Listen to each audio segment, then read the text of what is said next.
Boa noite. Em nome da diretoria do Conselho Federal da OAB, saúdo a advocacia brasileira, representantes das instituições de ensino, colegas professores, na pessoa da minha amiga Gina Romero, presidente do Conselho Nacional de Ensino Jurídico e alunos dos cursos de direito do nosso país. A série Diálogos da OAB com professores, alunos e instituições de ensino superior tem início hoje com o tema Redefinição de cursos jurídicos a partir de direitos dos quilombolas, refugiados e indígenas. Agradeço ao doutor José Vicente, ao doutor Ivo Macux, expositores, e a nossa querida Lorena Varão, mediadora. Tarcísio, reconheço aqui publicamente sua dedicação e esforço para a realização desse evento, estendendo meus cumprimentos a todos os empregados do Conselho Federal do OAB, que com compromisso ímpar se dedicaram em prol da valorização do ensino jurídico que pretendemos. Tenho certeza que esse evento muito contribuirá para a formação dos nossos alunos. Esse é o movimento que inauguramos nessa noite, espelhando a nossa gestão OAB de portas abertas. É isso, a OAB cada vez mais próxima de todos nós. Desejo um excelente evento a todos e passo a palavra à doutora Gina Sarques para suas considerações iniciais. Boa noite a todos, eu cumprimento todos os membros da sala em nome da doutora, na pessoa da doutora Sayuri, e ressaltar a importância do diálogo com a OAB e com as instituições de... Estão me ouvindo? Doutora Gina. Oi. Estão me ouvindo? Desculpa interromper. Não, a gente teve um problema técnico e não entrou no ar. A gente recebeu uma ligação da TI. Ainda não entrou no ar, tá? Eles estão tentando... Não apareceu para mim também aqui não, no computador. Eles estão tentando consertar lá e já volta. Então, a Sayuri vai voltar a falar, certo? Vai voltar. Isso mesmo. Okay. Começar do início. Acabou a graça, acabou a novidade, hein? Não, mas ninguém ouviu, não saiu nada. Acontece. Não saiu, a minha turma aqui ouviu, tá? Agora vou ter que ouvir de novo. Fala mais devagar, tu tá falando muito rápido. Me avisa, Fernanda. Pode deixar, assim que eles me comunicarem aqui, eu aviso vocês, pode deixar.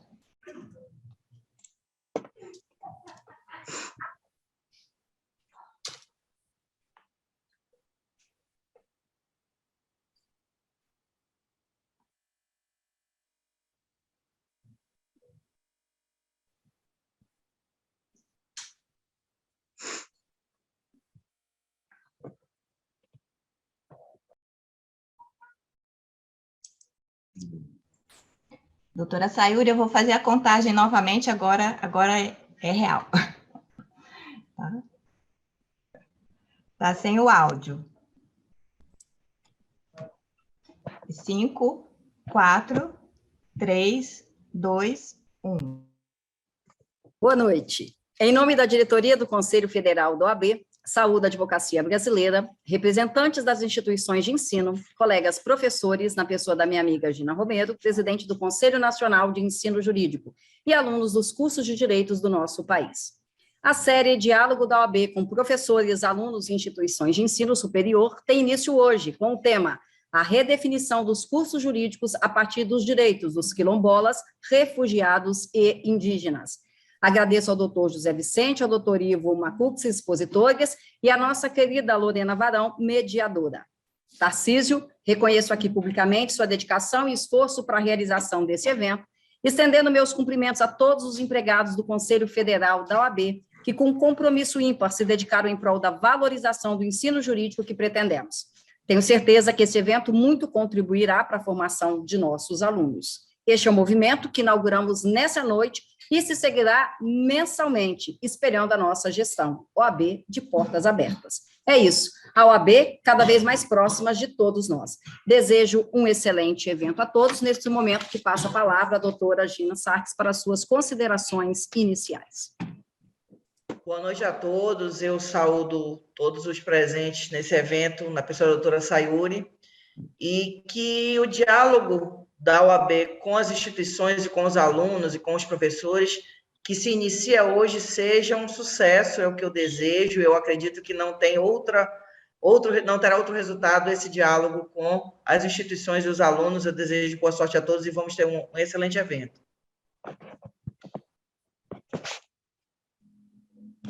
Boa noite a todos e todas. Sou Lorena Varão, advogada, doutoranda em Direito na UNB e pesquisadora jurídica do Núcleo de Redação e Pesquisa Jurídica do Conselho Federal da Ordem. Hoje eu tenho a alegria de mediar o primeiro encontro de um ciclo de eventos que debaterá o ensino jurídico no Brasil. Hoje, o Conselho Federal da Ordem, junto com a Comissão Nacional de Educação Jurídica, aqui representada pela doutora Gina, convida a todas e a todos a pensar e a dialogar sobre as possibilidades de redefinição dos cursos jurídicos a partir dos direitos dos quilombolas, dos indígenas e dos refugiados. Para este debate, temos a honra de contar com duas ilustres presenças, com dois grandes advogados que atuam na temática, o doutor José Vicente, que é advogado, doutor em educação e reitor da Faculdade Zumbi dos Palmares, e o doutor Ivo Macuxi, advogado indígena do povo Macuxi, assessor jurídico do Conselho Indígena de Roraima e secretário da Comissão de Defesa dos Direitos Indígenas da OAB Roraima. Mais uma vez, agradeço a presença dos senhores e reforço a importância da participação de todos e todas. Estou vendo aqui que tem muitos estudantes presentes. Participem, perguntem, a ideia é que seja uma exposição dialogada, e contamos com a contribuição de vocês. Dito isso, eu passo a palavra ao doutor José Vicente. E, doutora Lorena, boa noite. A senhora, boa noite a doutora Sayuri Ottoni, boa noite a doutora Gina, Fernanda, enfim, todos que nos acompanham, todos que participam e prestigiam esse trabalho. Eu quero, logicamente, primeiramente, dizer da minha grande alegria e satisfação de participar desse trabalho e também da gratidão pela deferência de ter sido convidado para refletir um pouquinho sobre dimensões importantes dessas agendas já anunciadas e que estão aí postas e desafiando a todos nós para que, ao final, elas possam contemplar os seus fundamentos, seus pressupostos. Então, agradeço, muito satisfeito de poder participar e contribuir, e digo da minha disposição e da minha vontade que nós consigamos esclarecer e, da mesma maneira, encaminhar informações relevantes para essa questão. Maravilha, doutor. Para iniciar o debate, eu gostaria de trazer algumas questões assim, para conversar com o senhor. O senhor é uma grande referência na luta pela inserção da população negra no ensino superior e a consequente inserção no mercado de trabalho. Eu gostaria que o senhor pudesse falar um pouquinho para a gente quais são as principais dificuldades hoje enfrentadas pelos quilombolas no acesso ao ensino superior, no acesso ao ensino jurídico. Em verdade, doutora Lorena, os quilombolas, juntamente com a sua qualidade de cidadãos negros, ainda têm sobre si alguns obstáculos de muita severidade. Primeiro, que, em regra, grande parte dos quilombolas estão em espaços geográficos muito longínquos, muito afastados dos espaços urbanos e com uma dificuldade extraordinária de acessar todas as ferramentas possíveis e necessárias para que eles possam, então, poder participar de uma forma devida da formação e do espaço do ensino superior.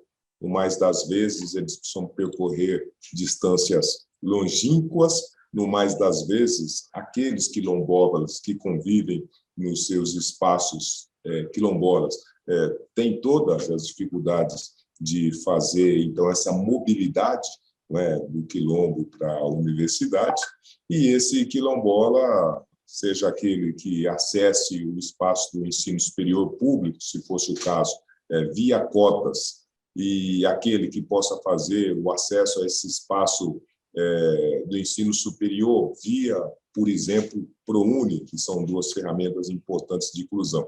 E todos aqueles que não acessem por esse instrumento, mas que tenham e possam, de qualquer maneira, ter essa oportunidade, sobrepõe sobre eles, além de todas as dificuldades da trajetória, além de todas essas dificuldades ambientais e geográficas, também para aqueles que estão na universidade pública. A dificuldade da manutenção da universidade pública, né? Nós tivemos bastante sucesso em criar, por exemplo, essas políticas afirmativas de cotas e contribuir para que esse público pudesse chegar no banco escolar, mas só chegar no banco escolar para esse público, preferencialmente, não significa todo o custo do projeto. É necessário mantê-lo, é necessário disponibilizar os instrumentais para que eles façam uma travessia menos acidentada, e depois, e concomitante, quase que exigível, que crie a condição para que eles possam acessar também o mercado de trabalho possível e determinado. Então, além das dificuldades de infraestruturas de toda natureza, além das dificuldades do ambiente, que é bastante severo contra esse público, nós temos também a grande dificuldade de mantê-lo, do ponto de vista economicamente ativo, dentro da instituição de ensino superior, pública e privada, e, junto com isso, de manter da mesma maneira um estudante estimulado, um estudante robustecido, fortalecido, e também com uma crença bastante decisiva de que ele, além de estar fazendo a coisa certa, vai ser bem-sucedido em prosseguir na sua formação, que, com isso, muitas das pedras no caminho estarão retiradas. Então, a gente tem visto que não é isso que acontece no mais das vezes, que não se tem mecanismos para resolver isso que eu digo é a manutenção e o acesso posterior, sobretudo no mercado de trabalho, ou no prosseguimento dos seus aprimoramentos nos graus superiores, a pós-graduação, ou mestrado, ou doutorado, não é? De modo que, além dessas dificuldades materiais de toda a natureza, nós temos essas dificuldades de garantir que o prosseguimento se dê de uma maneira previsível e de uma maneira alcançável.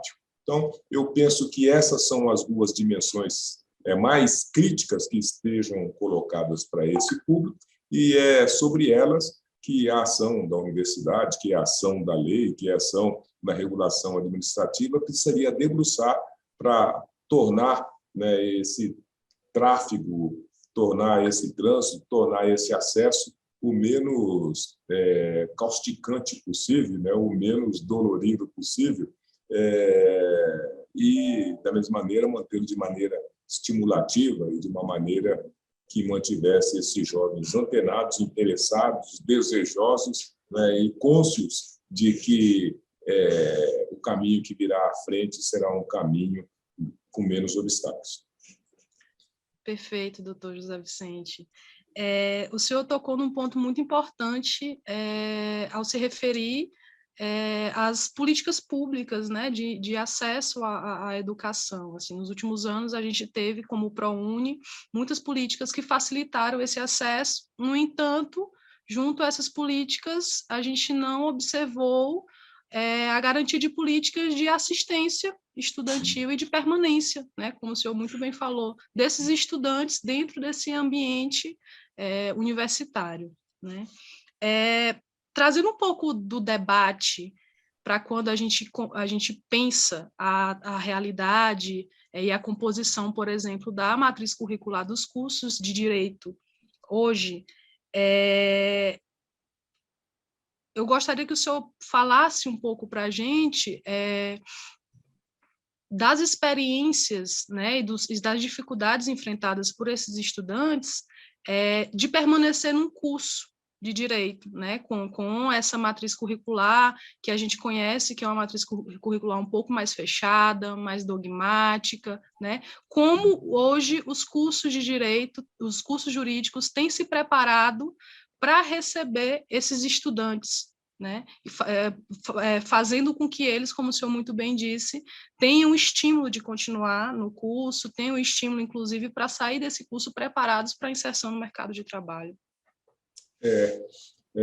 Acho que duas ações bastante enfáticas nessa direção justamente uma compreensão dos cursos jurídicos de poderem se aproximar dessa realidade e poder se aproximar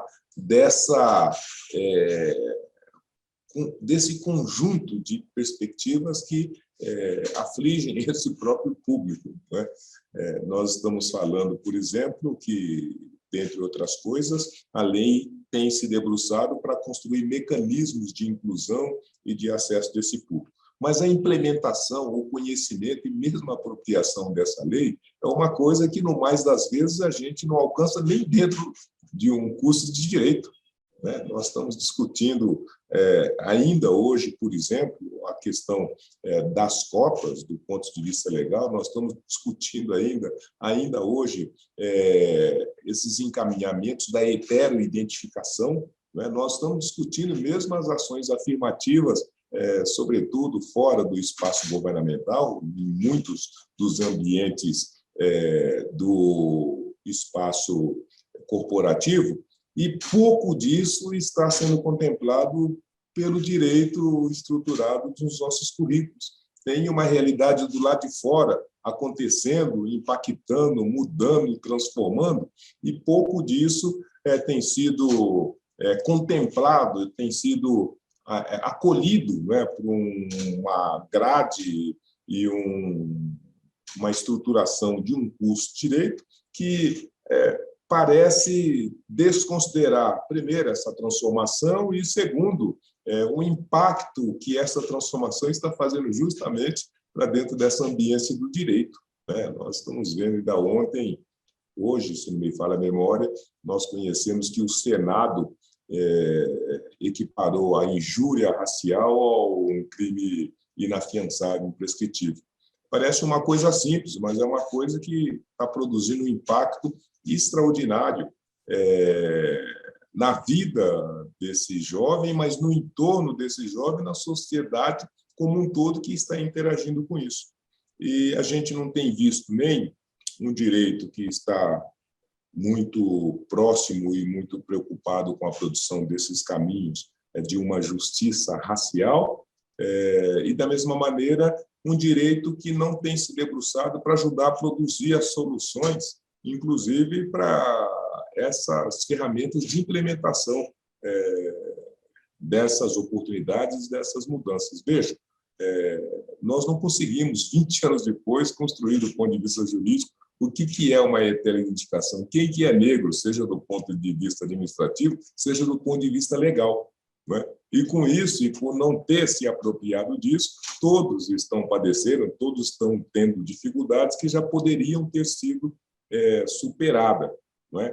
Da mesma maneira, nós tivemos alguns acontecimentos no ambiente corporativo, sobretudo, em que essa indefinição do que é uma ação afirmativa, objetiva, real, e que esteja em consonância com os mandamentos constitucionais, e por não definir isso, nós tivemos os mais diversos acontecimentos, não é? E que, curiosamente, o ambiente corporativo ou os ambientes externos ao direito têm não só reagido com mais velocidade, como fazendo mudanças com mais profundidade e intensidade. Se nós só puxarmos uma exemplificação desse caso do LinkedIn, né, acho que todos acompanharam, né, que o LinkedIn impediu a publicização de uma vaga de trabalho dirigida para profissional negro, né? Mas se a gente puxar um pouco pela memória, a gente vai lembrar que a lei lá atrás ela teve que ser produzida, né, a lei Afonso Arinos teve que ser produzida para justamente evitar que o ambiente corporativo ou que os espaços da comunicação social colocassem a limitação, o cerceamento da oportunidade de trabalho para os negros, né? Os jornais da época faziam o inverso. Primeiro eles diziam, tem uma vaga, não aceito negro, né? E depois eles substituíram isso por tem uma vaga, mas precisa ter boa aparência, né? Então, fez uma trajetória que, ao final, com o caso do LinkedIn, o LinkedIn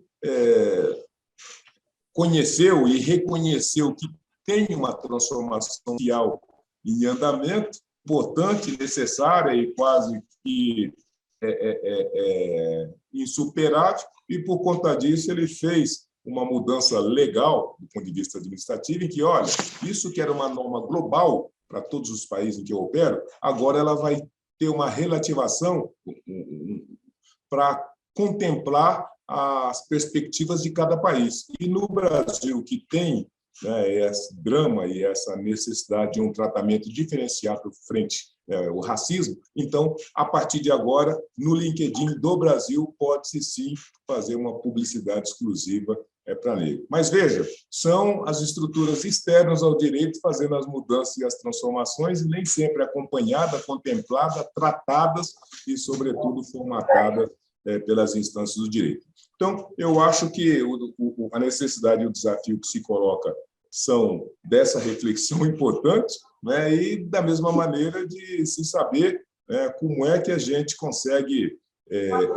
contemplar essas dimensões que estão mais do que internalizadas como um consenso social, mas que estão legisladas e formuladas como direitos, né, subjetivos. Né? Imagine você, Lorena, acho que todos nós acompanhamos, né, nós, mesmo agora, vimos quando o presidente da República, Jair Bolsonaro, então sancionou, não é, a Convenção da Organização dos Estados Americanos, que traz um conjunto de formulações para regrar essa relação do negro e os acessos nos espaços, ou do direito e a necessidade de proteção desses fundamentos, que ainda, né, o nosso ambiente jurídico não se apropriou, que ainda o nosso ambiente jurídico e, sobretudo, os nossos cursos de direito não se debruçou.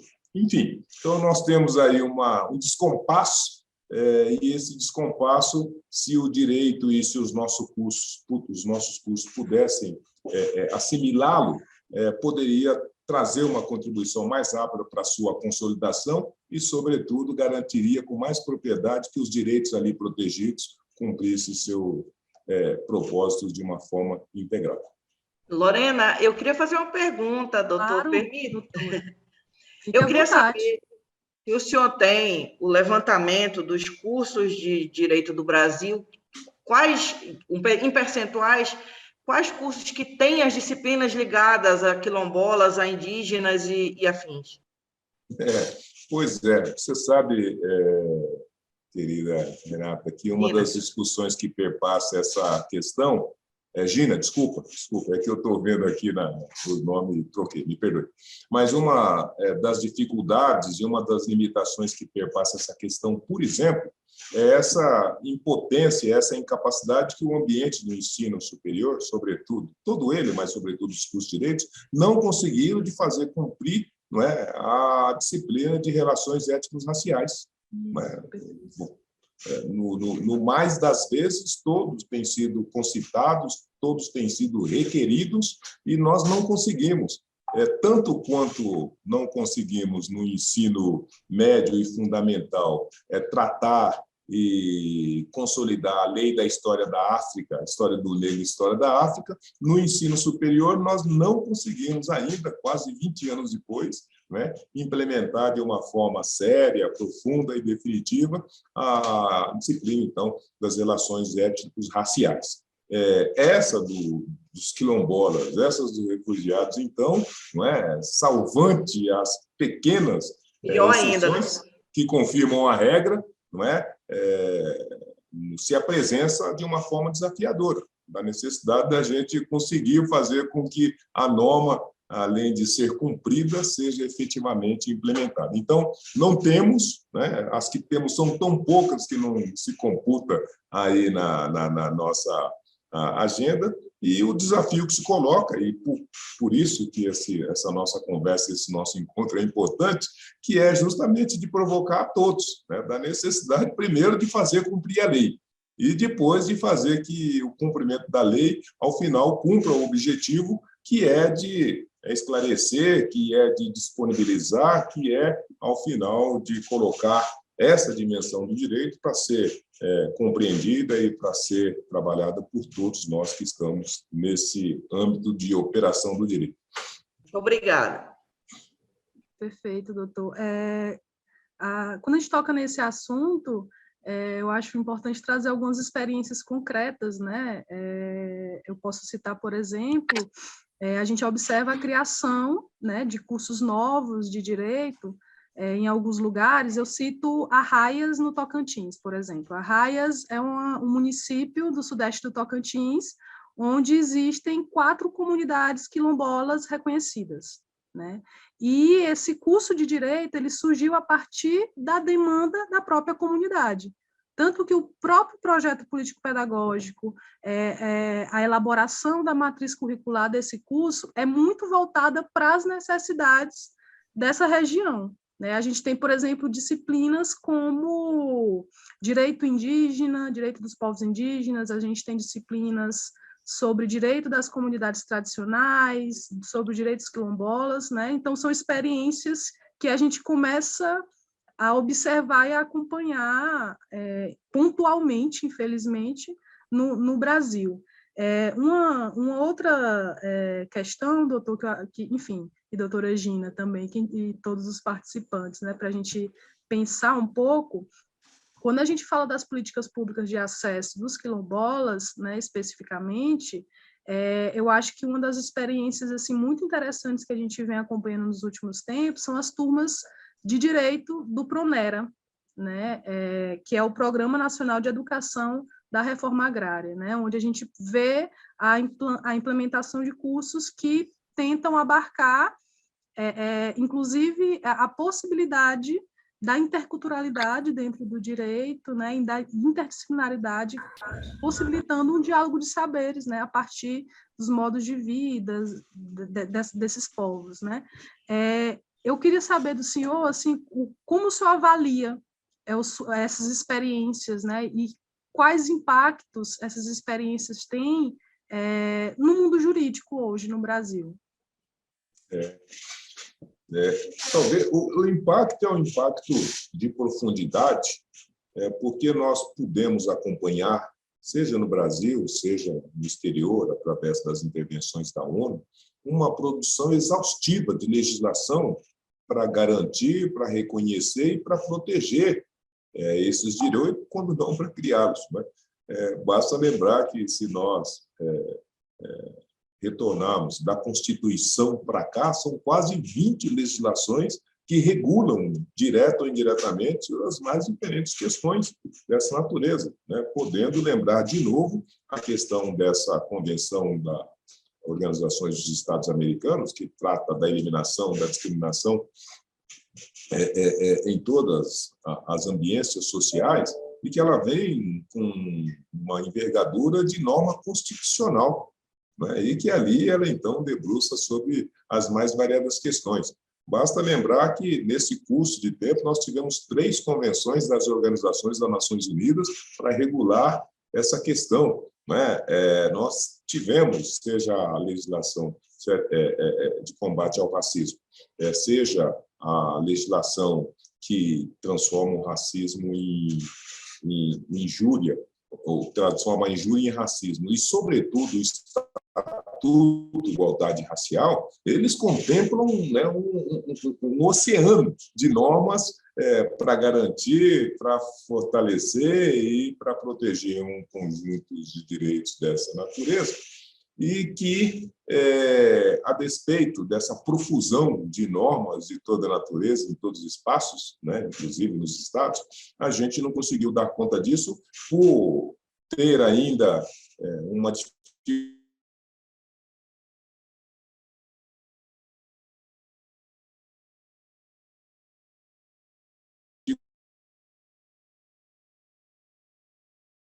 da geografia, né? Imagine, aqui no estado de São Paulo, por exemplo, em regra, os quilombolas estão todos um pouco mais no Vale do Ribeira, perto do litoral, onde são poucas ou quase nenhuma que existem disponíveis, mais das vezes, só universidade.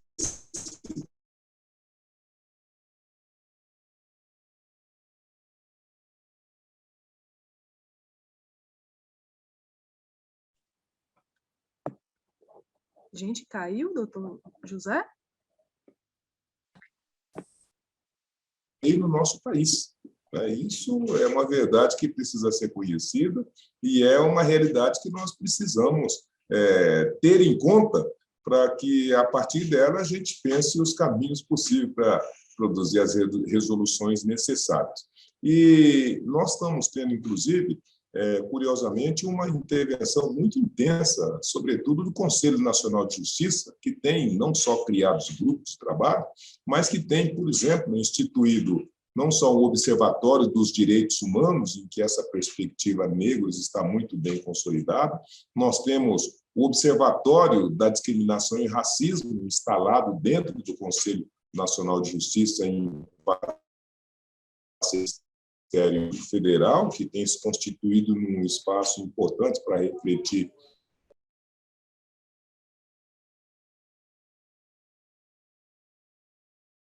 Justiça, a Defensoria Pública aqui no estado de São Paulo tem decidido ajustar, exigir que esse direito seja cumprido. Enfim, então,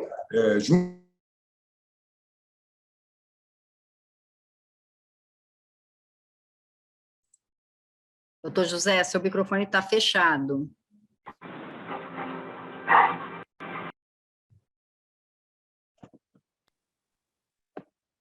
Doutor José? Fechou o microfone dele.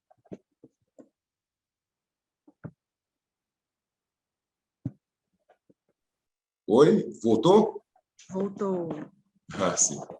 Então, além dessa limitação e dessa resistência, nós temos, da mesma maneira, uma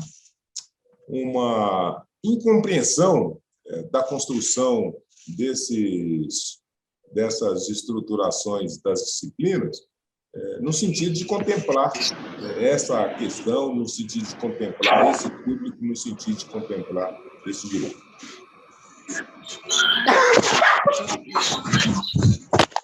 Eu peço para que os demais participantes fechem o microfone. Lorena. Oi, doutora, pode falar. Deixa eu aproveitar para fazer uma pergunta e pedindo aos participantes que fechem os microfones, por gentileza, porque está dando interferência. Lorena, eu queria que você falasse para nós, você que tem experiência em pesquisa, do que representa para a nossa sociedade brasileira, uma sociedade com tanta diversidade, a ausência de representatividade do negro nas nossas universidades. Qual a consequência que a gente pode vislumbrar a partir dessa ausência que é notada? Então, doutora, eu penso que a gente, no mundo jurídico, a gente tem como um grande marco político, jurídico, institucional, a Constituição Federal de 1988, né? A partir dela, nós, enquanto Estado brasileiro, assumimos a diversidade, enfim, a composição de uma nação multiétnica, né, e plural. E quando você reconhece um Estado com a população tão diversa, tão plural, essa pluralidade, essa diversidade, ela não se restringe tão somente a determinadas culturas e a determinados modos de vida. Ao contrário, essa pluralidade, essa diversidade, ela também impacta, inclusive, na produção de novos direitos, né? Então, quando você pensa um curso jurídico, quando você pensa o ensino jurídico a partir de uma perspectiva onde se prioriza um direito positivista, né, que parte do pressuposto de que o direito é aquilo que está escrito, é aquilo que está positivado no texto da lei, de um direito que, infelizmente, ainda universaliza os sujeitos e as sujeitas, né, e desconsidera o direito à diferença. Então, a ausência dessa representatividade de pessoas negras, de quilombolas, de indígenas, de refugiados, dentro desses cursos que são voltados, inclusive, para pensar, né, e repensar o direito a partir dos processos e das transformações sociais que vêm acontecendo nos últimos tempos, a exemplo da crise migratória, por exemplo, quando você percebe a ausência desses sujeitos dentro desses espaços, a gente corre um sério risco de reproduzir o mais do mesmo. A gente corre o risco, na verdade é o que vem acontecendo, de excluir parte considerável da população, de excluir a possibilidade de recriação do direito a partir da experiência desses sujeitos, né? E eu penso que um dos debates muito interessantes, assim, que a academia, o ensino jurídico, né, a pesquisa e a própria extensão no direito tem avançado, é pensar a existência de diversas pluralidades jurídicas a partir das diversas vivências e realidades dos sujeitos, né? Então, assim, não há que se pensar uma redefinição dos cursos jurídicos no Brasil sem a participação ativa e o protagonismo desses sujeitos. Assim,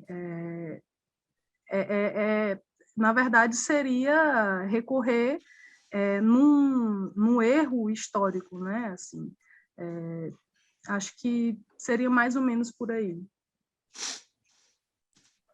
Obrigada, Lorena. O professor José Vicente, eu vou pedir ao professor Halley Mendes, meu colega de trabalho, que também fale sobre essa perspectiva de exclusão de determinados sujeitos nos nossos estudos jurídicos, nas nossas pesquisas, enfim, na composição do nosso corpo discente e docente das universidades. Professor Halley, pode abrir o microfone.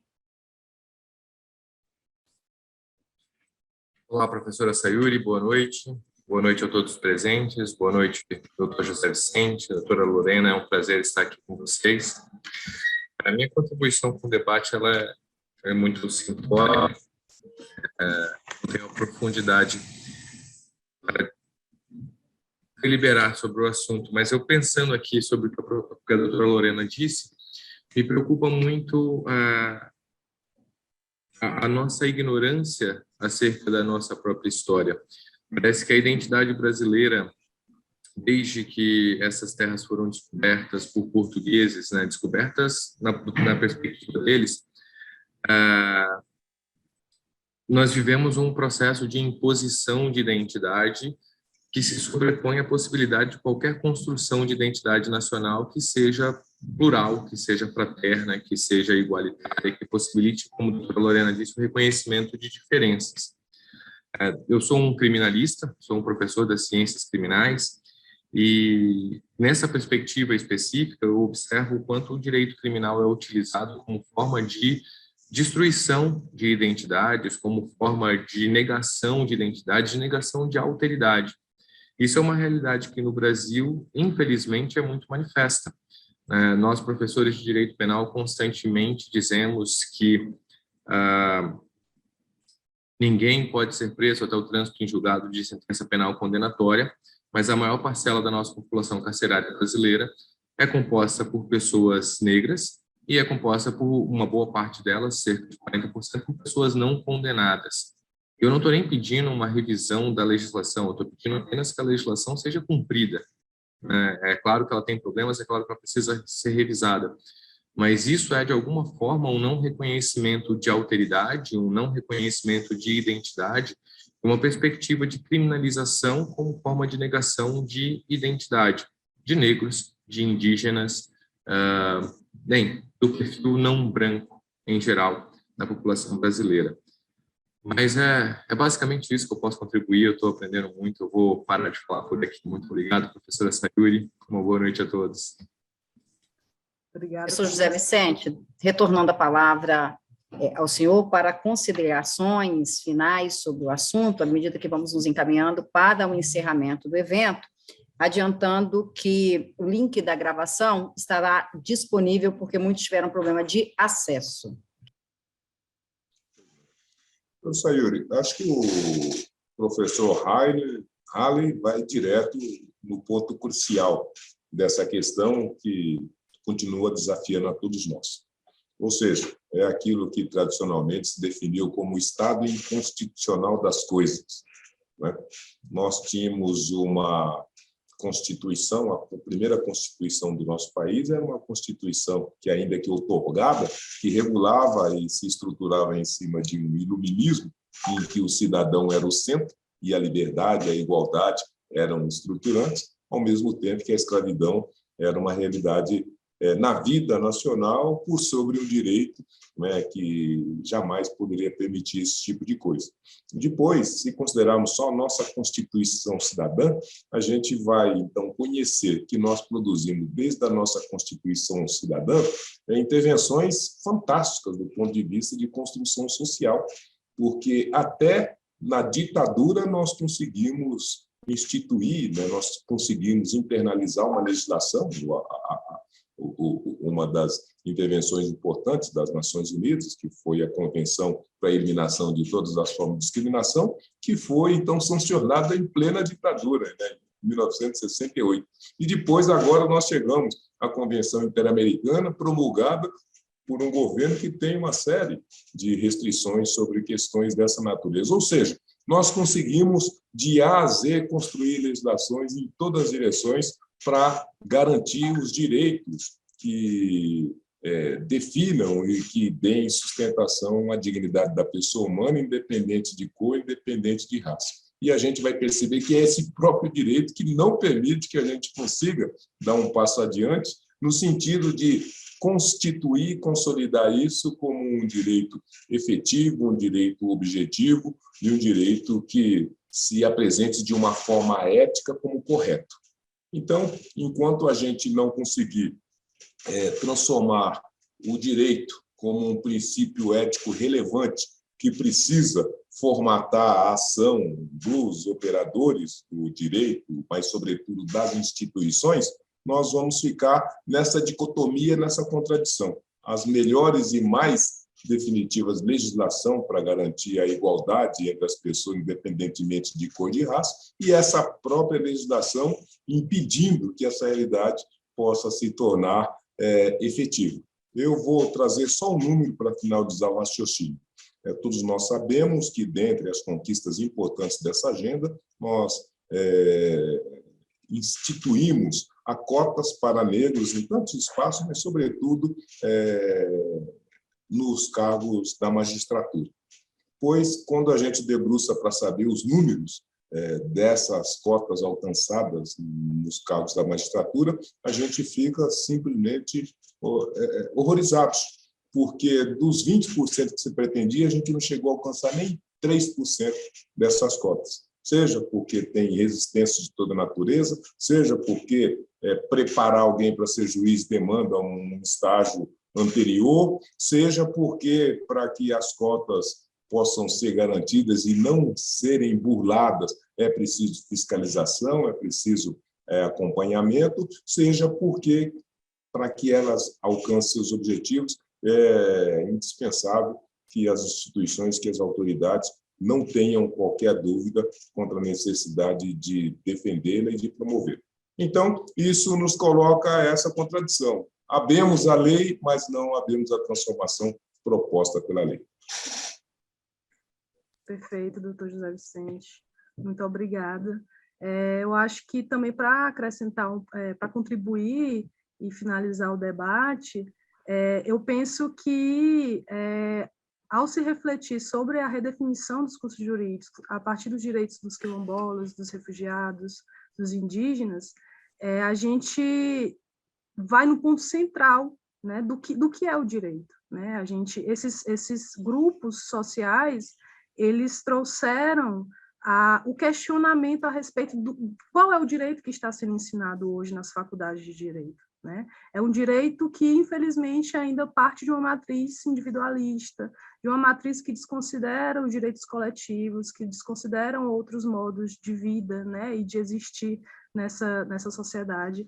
E eu penso que, nos últimos anos, por meio, obviamente, da mobilização e do protagonismo desses atores, avançamos muito, inclusive na conquista de novas legislações, né, e na conquista, inclusive, da criação de novos cursos que se propõem a transformar a realidade social, né, a partir da experiência desses sujeitos, né, e a partir da criação de novos direitos, né, e de um direito que não necessariamente precisa ser positivado, de um direito que muitas vezes é transmitido oralmente, é transmitido por meio dos mais velhos, é transmitido por meio da sabedoria e da ancestralidade de quem tem lutado, né, enfrentado cotidianamente na pele, né, esse contexto absurdo que, infelizmente, esses grupos enfrentam hoje em dia de extrema violência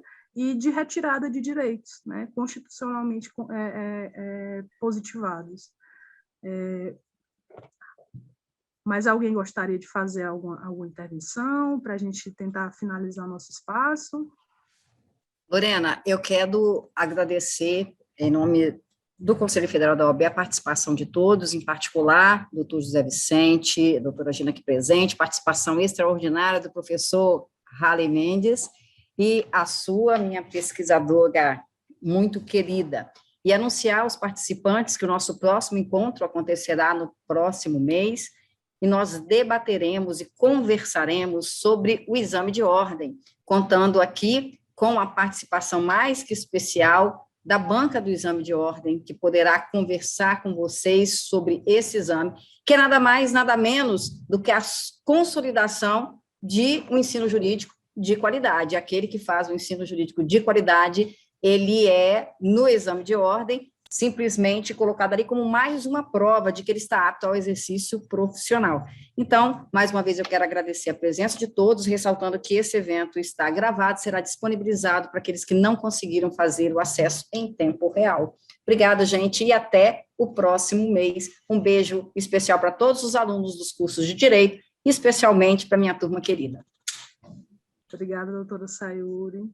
Obrigada, doutor José Vicente, doutora Gina, a participação de todos e todos.